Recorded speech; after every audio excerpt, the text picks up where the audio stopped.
wasn't Austin supposed to give Kevin Owens the rub? What is Hogan going to come in next to give Kevin Owens? We're going to bring in everybody to give Kevin Owens the run. Right. So what could John Cena possibly do than what was bigger that, Austin. Steve Austin did, bro. Yeah.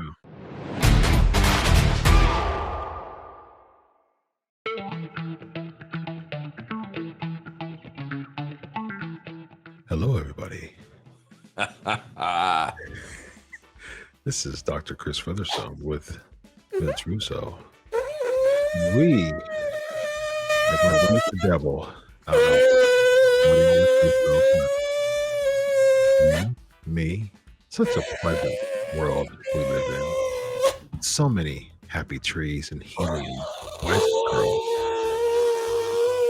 You absolutely love the scenery and the beautiful part of tonight. Nice. Bringing it back. Some type of oscillating. Don't pass out, bro. You got some happy trees to make. Well, I've been here for 30 seconds. You got me sweating. Very nice. Oh, man. Vince, how are you, man? Very nice. Very nice. Yes. How are you, man? I'm all right, man. How are you? I'm doing well, man. Doing very well, man. So we have a fun topic for tonight. We're going to talk about John Cena, but before we get to that, man, what's anything goings on in the world of baseball right now? So you got to. Oh man, bro, I've never seen this in the history of being a fan of the game, Chris. What happened was, in this offseason, the San Francisco Giants, my team, had a lot of money to spend, and their number one target was Aaron Judge. And they swore to their fan base, we're not going to get outbid. We're not going to get outbid. We're not going to get outbid. At the end of the day, Aaron Judge wanted to go to the Yankees, so he went to the Yankees. It wasn't a matter of the Giants not offering him enough money. He wanted to be a Yankee. So now, bro, the Giants went to plan B, which was Carlos Correa. Bro, they wind up, the dude's 28 years old. They wind up offering him 13 years for $350 million.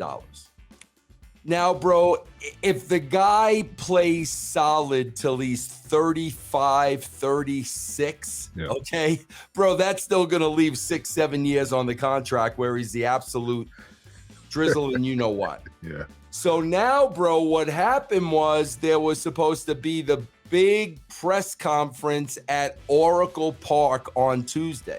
Mm-hmm. All of a sudden, bro, the press conference is delayed.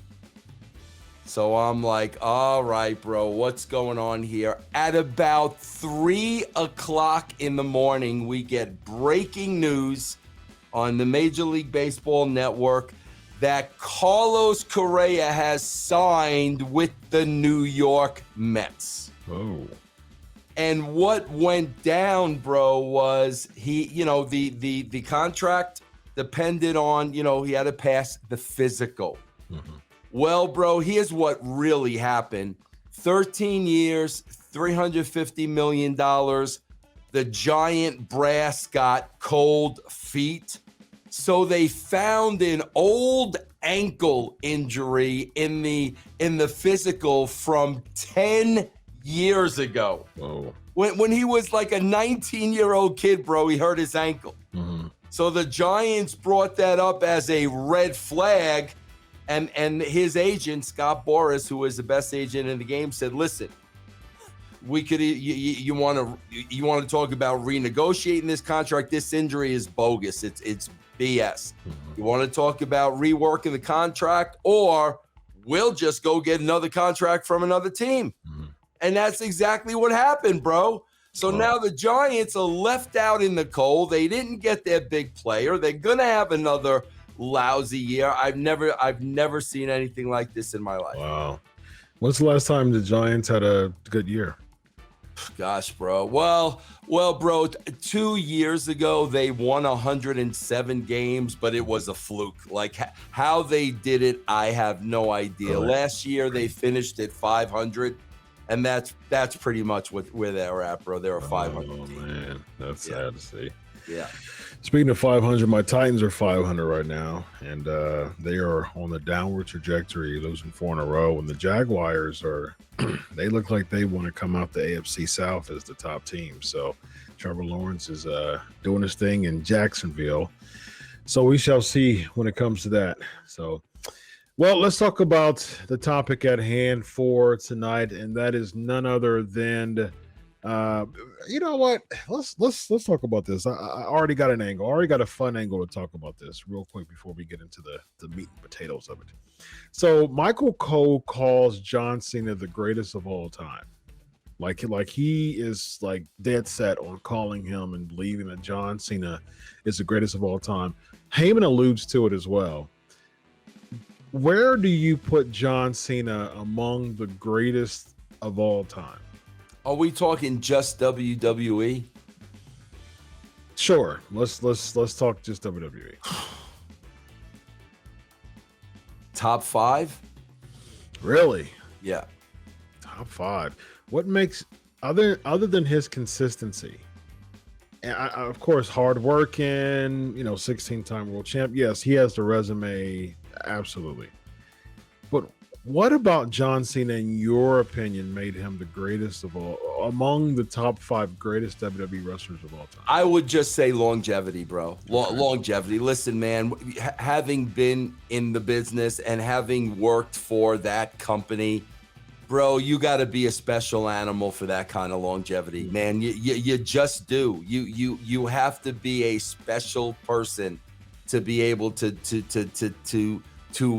work in that environment for decades and decades and decades. So I'd say number 1 at the top of my list would be longevity, but greatest of all time, absolutely not. Bro, anybody who says that Hulk Hogan wasn't the greatest of all time are just out of their minds. I agree. I'm sorry, bro. The money that guy made that company when he was on top and the fan base he brought to the WWF. I'm sorry, bro. I worked with Rock. I worked with Austin. I am sorry, bro. Cena was not a greater champion than Hulk Hogan, man. I agree, man. I don't see, regardless of whatever, behind the scenes and, whatever skeletons that came out, over the past 10 years, I don't see anybody else as far as the greatest of all time in the WWE. I don't see any other mantle, any other person to assume that mantle other than Hulk Hogan. I don't either. 1983 changed the trajectory of all of professional wrestling, not just WWE, but all of professional wrestling. It really made it away from just, I'm going to buy a couple spots in a few territories regionally, to a worldwide brand. He came in and brought this dude from Florida, this guitar playing, jacked up freak from Florida. And he said, I'll make you my guy. And I'm going to come in and make you like a hawk of a man and just infectious. And the promos and the look and just the appeal, it changed it revolutionized pro wrestling, man. It made it a global brand. So, bro, he could have arguably, bro, been the biggest star in the world. Yeah.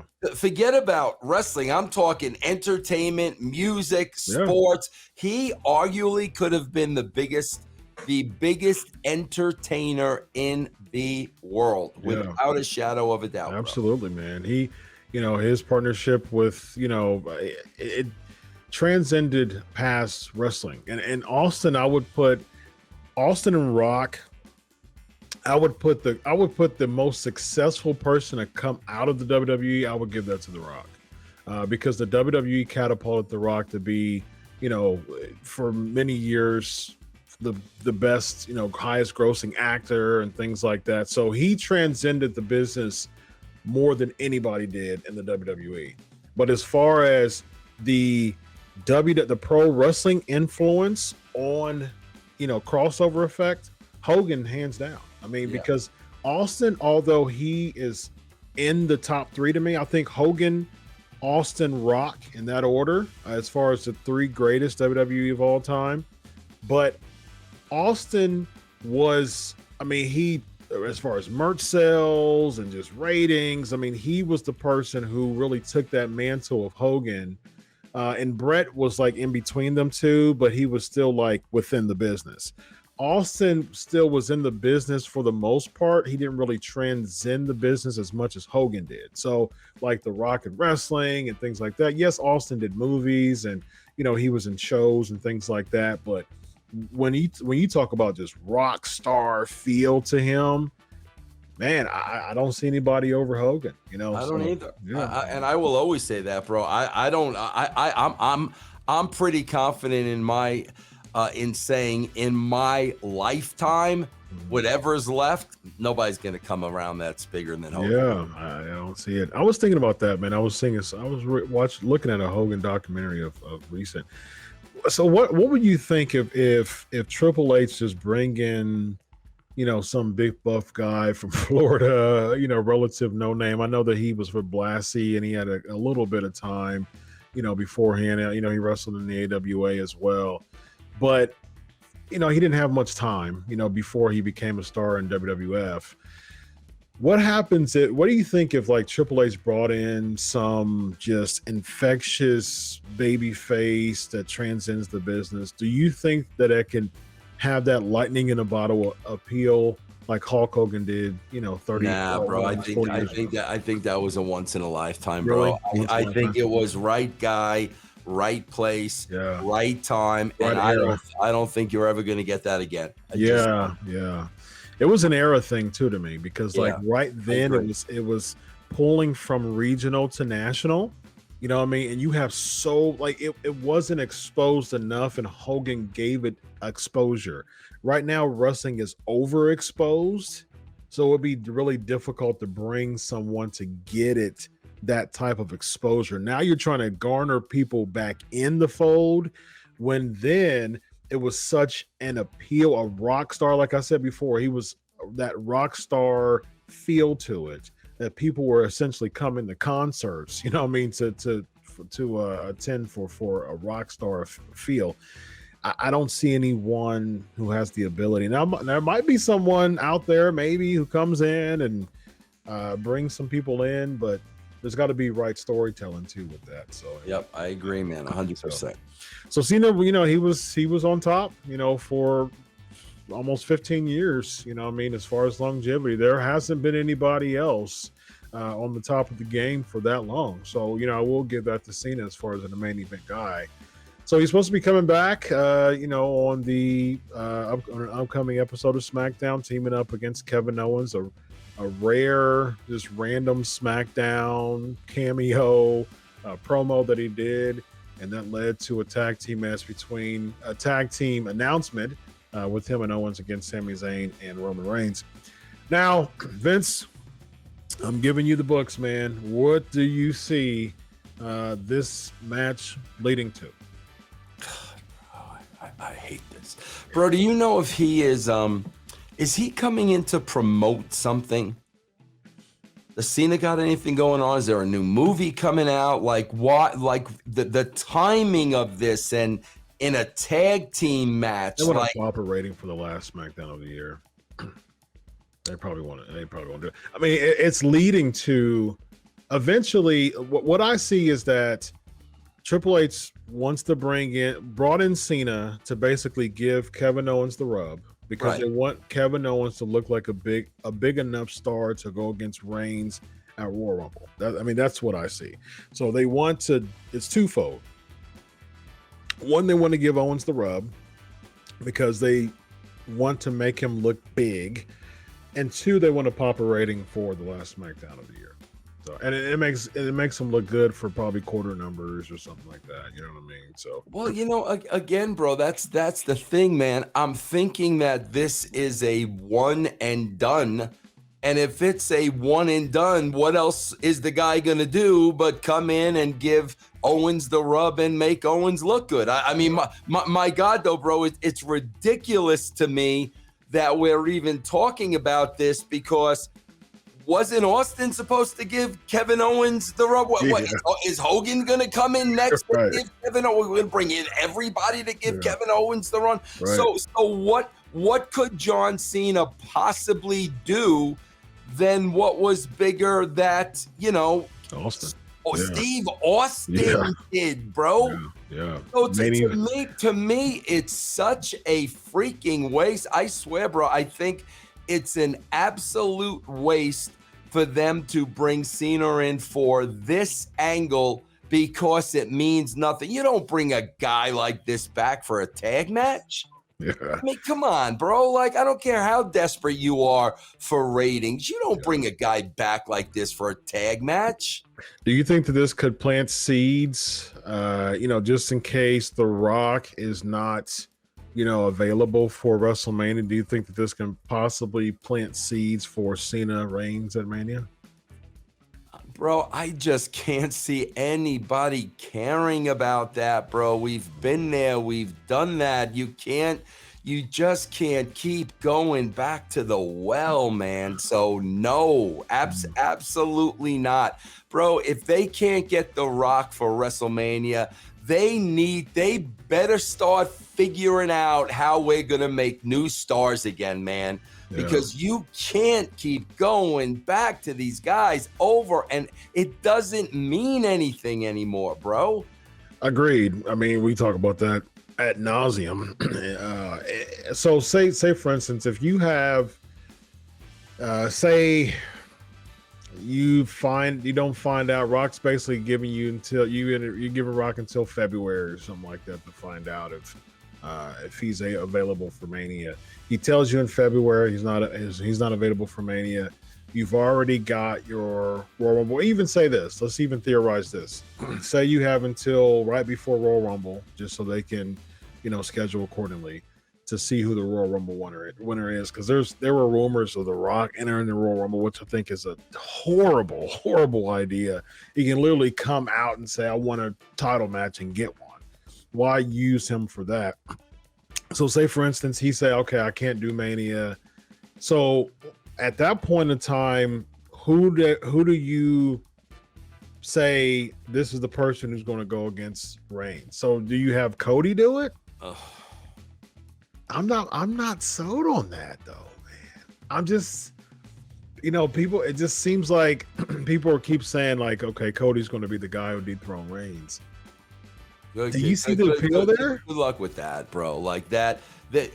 I can't even sit here and say their numbers would go in the toilet, because they're already in the toilet. So like how much lower are they going to drop? But bro, I'm telling you, if I find out that Rock can't do it for whatever reason, bro, the thing I would book is, because it's not Cody Rhodes for WrestleMania. Not one single casual fan is going to care about that, bro. What I'm doing at that point is, okay, bro, at that point, then I'm doing a four corner, and I'm doing Reigns, Austin, John Cena, and Brock Lesnar. Okay, and I wouldn't beat. I would have Reigns lose the title without beating him, bro. Don't let somebody else take the pin. Reigns loses the title. He was still never beat. Maybe you go back to Brock for a glass of water. I don't know, but it would need to be something like that. You're not going to replace The Rock with one person. Yeah, man, putting the title back on Brock again. How about you have Cena, Austin, Reigns, and then maybe an up and comer like a current baby face to kind of give him. Seth Rollins. No, heck no, no. Who? So maybe that's when you throw Cody in there. I'm not sold on Cody Reigns singles. I'm just not. I'm not sold on that, man. To headline WrestleMania and then for Cody to beat, I'm just not sold on that. They're talking about probably Cody and Seth again, so that might be a thing. But I just maybe lastly, perhaps I'd be more open to that. You know what I mean? You know, because you know they're talking about Lesnar and Gunther for WrestleMania, which would, you know, there would be some appeal to that. But and plus they're talking about Brock Lesnar coming back for Rumble and perhaps, you know, finishing that trilogy with Lashley to get that out the way, which Lashley should win that. But perhaps that gives Lashley a launch pad to think, you know, to want the world championship.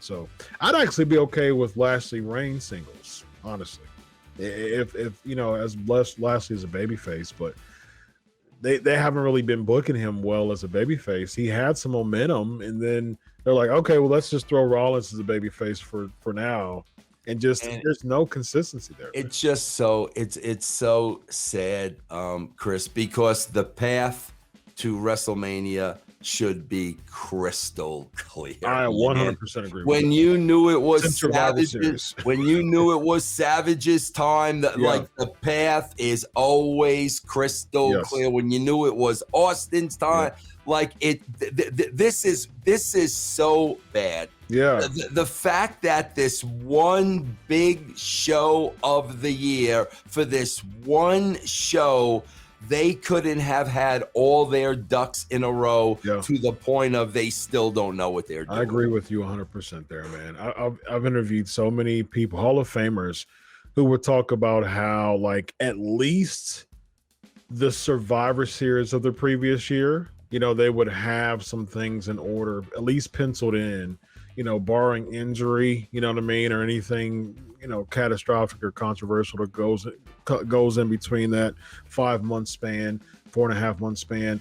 They would have stuff locked in. You know, I mean, you've even mentioned that before, Survivor Series the previous year, and I think that span is at the least of when you should have something penciled in. Ideally, the summer before.